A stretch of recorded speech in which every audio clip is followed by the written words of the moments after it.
ನಮಗೆ ಆಯೋಜನೆ ಮಾಡ್ತಾ ಇದ್ದು. ಪ್ರತಿ ತಿಂಗಳು ನಮಗೆ ಮೀಟಿಂಗ್ ತರಬೇತಿಯನ್ನ ಕೊಡ್ತಾ ಇದ್ದು. ನಮಗೆ ಪೇ ಮೀಟಿಂಗ್ ಅಲ್ಲಿ ನಾವು ತರಬೇತಿ ಕೊಡ್ತಾ ಇದ್ದಾಗ ಕಲಿಬೇಕು ತುಂಬಾ ಇದೆ. ಮತ್ತೆ ಎಲ್ರಿಗೂ ಕಲಿಸುವಂತ ವ್ಯವಸ್ಥೆನ ನಾವು ಒಂದು ಶಿಕ್ಷಕರಾಗಿದ್ದೀವಿ. ಅಜಿತ್ ದೇವ್ಜಿ ಫೌಂಡೇಶನ್ ಇಂದ ನಮ್ಗೆ ಏನ್ ತರಬೇತಿ ಕೊಡ್ತಾ ಇದ್ದಾರೆ, ನಾವು ಪ್ರತಿ ತಿಂಗಳಲ್ಲಿ ಏನ್ ಭಾಗವಹಿಸಿ ಬಂದು ಈಗಾಗಲೇ ಸ್ವಲ್ಪ ಅಳವಡಿಸ್ಕೊಂಡಿದೀವಿ. ನಾವು ಅರ್ಧ ಗಂಟೆಯಿಂದ 1 ಗಂಟೆ ಬರೀ ಒಂದೇ ಒಂದು ಚಟುವಟಿಕೆ, ಪ್ರತಿದಿನ ಒಂದೇ ಒಂದು ಚಟುವಟಿಕೆಯನ್ನ ಮಕ್ಕಳ ಜೊತೆ ನೀಡೋದ್ರಿಂದ ನಾವು ಖುಷಿಯಾಗಿರ್ಬಹುದು, ಮಕ್ಕಳು ಖುಷಿಯಾಗಿರ್ತಾರೆ. ಈ ಟ್ರೈನಿಂಗ್ ಎಲ್ಲ ಪಡೆದ್ಮೇಲೆ ಅಟ್ಲೀಸ್ಟ್ ನಮ್ಮ ಮನಸ್ಸಾಕ್ಷಿಗಾದ್ರೂ ಸಹ ಮಾಡ್ಬೇಕು, ನೋಡ್ಬೇಕು, ಇದೊಂದು ಚಟುವಟಿಕೆನ ಪ್ರಾರಂಭ ಮಾಡ್ಬೇಕು ಅಂತ ನಾನು ಮಾಡ್ತಾ ಇರೋದ್ರಿಂದ ಕೆಲವು ಯಾವುದೇ ಒಂದು ಅಭ್ಯಾಸದಲ್ಲಿ ನಿರಂತರತೆ ಇರಬೇಕು. ಪೂರಕ ಪೌಷ್ಟಿಕ ಆಹಾರನ ಅಲ್ಲಿ ಪ್ರಾತ್ಯಕ್ಷತೆ ಇಟ್ಟಿದ್ರೆ ಆರೋಗ್ಯಕ್ಕೆ ಸ್ವಚ್ಛತೆ ಎಷ್ಟು ಮುಖ್ಯನೋ ಪೂರಕ ಆಹಾರನೂ ಅಷ್ಟೇ ಮುಖ್ಯ.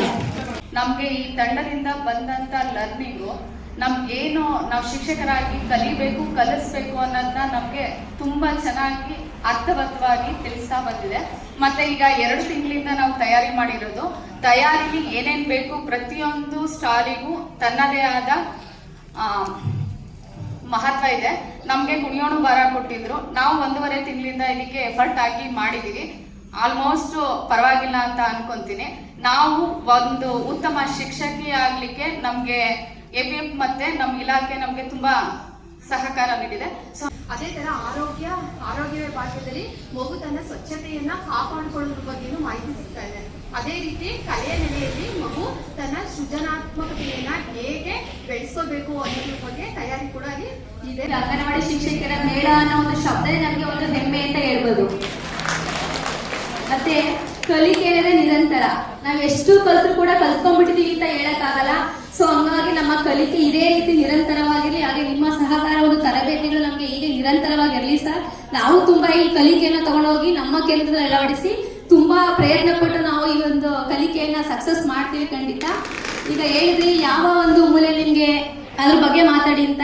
ಯಾವ್ದನ್ನು ಇದು ಇಂಪಾರ್ಟೆಂಟ್ ಅಲ್ಲ ಅಂತ ಹೇಳಕ್ ಬರೋದೇ ಇಲ್ಲ ಸರ್. ಈ 6 ಮೂಲೆಗಳು ಏನಿದೆಯೋ ಒಂದಕ್ಕೊಂದು ಕನೆಕ್ಷನ್ ಇದ್ದೇ ಇದೆ. ಮಕ್ಕಳು ಆಟ ಆಡ್ಬೇಕು ಅಂದ್ರೆ ಮಕ್ಕಳು ಹೆಲ್ದಿಯಾಗಿದ್ದಾಗ ಮಾತ್ರ ಆಟ ಆಡ್ಬೇಕು, ಹೆಲ್ದಿಯಾಗಿರ್ಬೇಕು ಅಂದ್ರೆ ಪೂರಕ ಆಹಾರ ಸೇವಿಸಲೇಬೇಕು. ಸೊ ಹಾಗಾಗಿ ಎಲ್ಲಾ ಮೂಲೆಗಳು ಕೂಡ ತುಂಬಾ ಪ್ರಮುಖವಾದದ್ದು. ಹಾಗಾಗಿ ಈ ಎಲ್ಲಾ ಮೂಲೆಗಳು ಕೂಡ, ಎಲ್ಲಾ ಕಲಿಕೆಗಳು ಕೂಡ ಮಕ್ಕಳಿಗೆ ತುಂಬಾ ಅವಶ್ಯಕನೇ ಅಂತ ಹೇಳಕ್ ಇಷ್ಟಪಡ್ತೀನಿ. ನಾವು ಲೇಟ್ ಆಗಿ ಹೋದ್ರೆ ಎಷ್ಟು ಪ್ರಾಬ್ಲಮ್ ಆಗುತ್ತೆ, ಆದ್ರೆ ಕಲಿಯೋದ್ರಲ್ಲಿ ನಾವು ಎಷ್ಟು ಹಿಂದುಳಿತೀವಿ ಅನ್ನೋದು ಆ ಮೂಲೆಯನ್ನು ನಮಗೆ ತುಂಬಾ ಚೆನ್ನಾಗಿ ಅರ್ಥ ಆಯ್ತು. ಯಾಕೆಂದ್ರೆ ಎಲ್ಲ ಆಕ್ಟಿವಿಟೀಸ್ ಸ್ಟಾರ್ಟ್ ಮಾಡಿದ್ದಾರೆ, ನಮ್ಗೆ ಮಾಡಕ್ ಆಗ್ತಿಲ್ಲ. ಆ ರೀತಿ ಪ್ರಾಬ್ಲಮ್ ಆಗುತ್ತೆ. ದಯವಿಟ್ಟು ನಾವು ಇಂಥ ಕಾರ್ಯಕ್ರಮ ಇದೆ ಅಂದಾಗ ಮುಂಚಿತವಾಗಿ ಅವರ ಸಮಯ ಪರಿಪಾಲನೆ ಮಾಡೋಣ. ಎಲ್ಲಾ ಕಾಲೇಜಸ್ ಅಲ್ಲಿ ಎಲ್ಲಾ ಏನ್ VIPs ಗಳಿದ್ರು ಎಲ್ಲರೂ ಚೆನ್ನಾಗಿ ಟೈಮ್ ಸೆನ್ಸ್ ಮೇನ್ ಇರಬೇಕು. ಆ ಟೈಮಲ್ಲಿ ಅಷ್ಟು ಚಟುವಟಿಕೆ ಮುಗಿಸಿದಿರಲ್ಲ, ಅದಕ್ಕೆ ನಾನು ಥ್ಯಾಂಕ್ಸ್ ಹೇಳ್ತೀನಿ. ಫಸ್ಟ್ ಸ್ಟಾಲಿಂದ ಹಿಡಿದು ಪ್ರತಿ ಒಂದು ಸ್ಟಾಲಲ್ಲೂ ನಿಮ್ಮ ಒಂದು ಆರ್ಟಿಗಳ ಎಫರ್ಟ್ ಕೂಡ ಅಷ್ಟೇ ಇತ್ತು. ಕಲಿಯೋರು ಸಹ ತುಂಬಾ ಖುಷಿಯಾಗಿ ಕಲ್ತರು. ನೀವು ಸಂಪನ್ಮೂಲ ವ್ಯಕ್ತಿಗಳು, ಹ್ಯಾಟ್ಸ್ ಆಫ್ ಟು ಯು. ನಿಜವಾಗ್ಲೂ ನಿಮ್ಮ ಶ್ರಮ, ನಿಮ್ಮ ತಾಳ್ಮೆ, ನಿಮ್ಮ ಬದ್ಧತೆ ನಿಜವಾಗ್ಲೂ ಎಲ್ಲ ಸಾಲುಗಳಲ್ಲೂ ಕಾಣಿತು. ನೀವು ಬೆಳಿಗ್ಗೆಯಲ್ಲಿ ಏನು ಸುಸ್ತಲ್ಲಿ ಅಥವಾ ಖುಷಿಲಿ ಇದ್ರು, ಅದೇ ಸುಸ್ತು ಖುಷಿಲಿ ಕೊನೆಯಲ್ಲೂ ಇದ್ರಿ ಅಂತ. ಇವತ್ತಿದ್ದು ಅದೇ ನಿಮ್ಮ ಅಂಗನವಾಡಿ ಇದ್ದಿದ್ದು. ಬೇರೆ ಯಾವ್ದಾದ್ರು ಇತ್ತ? ಮೇಡಮ್ ತುಂಬಾ ಚೆನ್ನಾಗಿ ಮಾಡಿದ್ರು. ಕಡಲೆ ಬೀಜದ್ದು, ಸಿಪ್ಪೆನಲ್ಲಿ ಕೀಟದ ತರ ಮಾಡಿದ್ದು, ನವಿಲು ಎಲೆಗಳಲ್ಲಿ ನವಿಲು ಮಾಡಿದ್ದು, ಇದೆಲ್ಲ ನಾವೆಲ್ಲ ಮಾಡ್ಕೋಬೋದಲ್ವಾ? ಹೌದಲ್ಲ? ತುಂಬಾ ಸಿಂಪಲ್ ಇತ್ತು. ಎಷ್ಟು ಚೆನ್ನಾಗಿ ನೋಡಿ. ಆರ್ಟಿಸ್ಟ್ ಅಂದ್ರೆ ಅವ್ರು ಯಾರಲ್ಲ, ನಮ್ಮಲ್ಲಿರೋ ಟೀಚರ್ಸೇ. ಮತ್ತೆ ತುಂಬಾ ಹೇಳಿದ್ರು 2 ತಿಂಗಳಿಂದ ಪ್ರಿಪರೇಷನ್ ಆಗಿದ್ದಾರೆ ಅಂತ. ಬಟ್ ಅವರು ಮುಖ್ಯವಾದ ಭಾಗ ಬಿಟ್ಟೋಯ್ತು. ಅವರು ಏನಂತ ಹೇಳಿದ್ರೆ ಅವ್ರು ಏನೇನೆಲ್ಲ ಪ್ರಿಪೇರ್ ಆಗಿರೋದೆಲ್ಲ ಅಂಗನವಾಡಿ ಮಾಡಿದ್ದಾರೆ. ಇನ್ನೊಂದು ಇವತ್ತಿನ ಕಾರ್ಯಕ್ರಮದಲ್ಲಿ ನಾನು ನೋಡಿದಂಗೆ ನೋಡಿ, ನಾನು ಕಲ್ತಿದ್ದೇನೆ, ಬೇರೆಯವ್ರಿಗೆ ಹೇಳ್ಬೇಕು ಅಂತ ನಿಂತಿದ್ರಲ್ಲ, ಅದಕ್ಕೆ ಒಂದು ಅಂಡರ್ಲೈನ್ ಅಂಗನವಾಡಿ ಶಿಕ್ಷಕಿ ಅಂತ ಇದೆಯಲ್ಲ. ಇವತ್ತು ಕಾರ್ಯಕರ್ತೆ ಆಗಿಲ್ಲ, ನೀವು ಇವತ್ತು ಶಿಕ್ಷಕಿಯರಾಗಿ ಇದ್ದೀರಿ ಅಂತ ನನ್ಗೆ ಅನಿಸ್ತದೆ. ಶಿಕ್ಷಕಿಯರಿಗೆ ತಿಳಿಸ್ಕೊಟ್ಟಿದೆಯಲ್ಲ, ಅದು ಅದ್ಭುತವಾಗಿರ್ತಕ್ಕಂಥ ಒಂದು ಇದು. ಮತ್ತೆ ಇಂಟ್ರೆಸ್ಟ್ ಮತ್ತೆ ಪೇಷನ್ಸ್ ಆಸ್ ಎ ಟೀಚರ್ ಆಗಿರ್ತಕ್ಕಂಥವ್ರಿಗೆ ಅದು ಭಾರಿ ಇಂಪಾರ್ಟೆಂಟ್ ಇತ್ತು. ಸೊ ಅದು ಇಲ್ಲಿ ನನಗೆ ಕಾಣಿಸ್ತಂತ ನನಗೆ ಅನಿಸ್ತದೆ.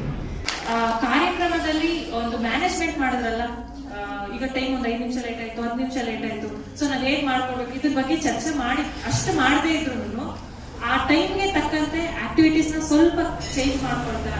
ಎಲ್ಲರನ್ನ ಇನ್ವಾಲ್ವ್ ಮಾಡ್ಕೊಂಡು ಅವ್ರು ಮಾಡಿಸಿದಿದೆಯಲ್ಲ, ಅದು ತುಂಬಾ ಚೆನ್ನಾಗಿ ಬಂತು.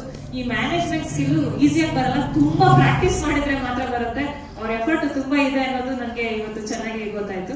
ಜೊತೆಗೆ ನಮ್ಮ ಎಲ್ಲ ಟೀಚರ್ಸ್ ಅಷ್ಟೇ ಆಸಕ್ತಿಯಿಂದ ಭಾಗವಹಿಸಿ ಚೆನ್ನಾಗಿ ಪ್ರಿಪೇರ್ ಮಾಡ್ಕೊಂತ ಇದ್ರು. ಇನ್ನೊಂದು ಬಹಳ ಖುಷಿಯಾಗಿದ್ದು ನಮ್ಗೆ ಏನು ಅಂತಂದ್ರೆ, ನಾವು ಸ್ವಲ್ಪ ಕಾರ್ಯಕ್ರಮ ಲೇಟ್ ಸ್ಟಾರ್ಟ್ ಮಾಡಿದ್ವಿ, ಆದರೆ ಎಲ್ಲರೂ ನಾನು ನೋಡ್ತೀನಿ 3/4 ಜನ 9:15 ಅಷ್ಟಕ್ಕಿದ್ದೀರಿ ಎಲ್ಲರೂ, 9:30ವರೆಗೆ.